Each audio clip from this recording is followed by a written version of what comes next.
and we are confident that history can do no other than award us the victory in any contest in which ideas are the weapon. This edition of the Ridley Report is brought to you by mail-to-jail.com, something that rhymes with com.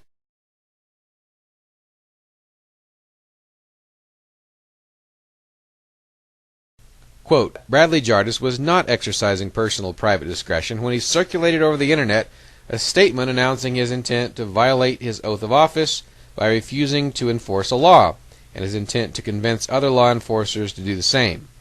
The headline directly above this announcement read, quote, from Law Enforcement Against Prohibition member Brad Jardis, unquote.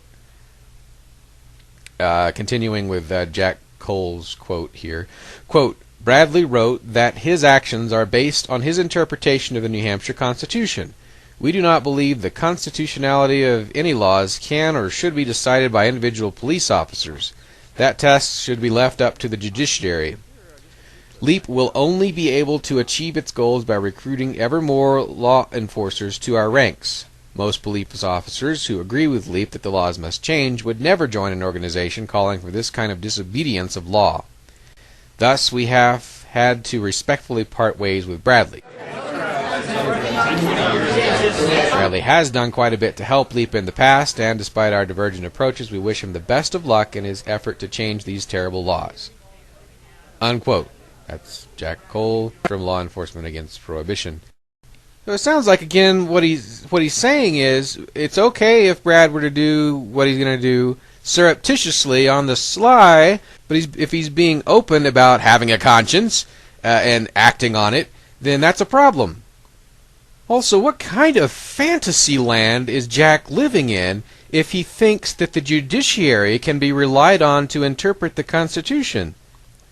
Can anyone here even name a single judge in America who has always followed the Constitution?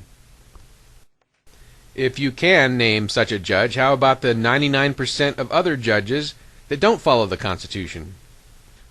Anyhow, it speaks well of New Hampshire that New Hampshire citizens seem to be more comfortable with Brad than a supposedly pro-liberty organization outside New Hampshire. Local New Hampshireites, average people, seem to be split about Jardis, and a supposedly pro-liberty organization unanimously votes to boot him out. Oh, and again, the Epping Board of Selectmen decided not to boot him out of their police department. So, again, it speaks well of New Hampshire.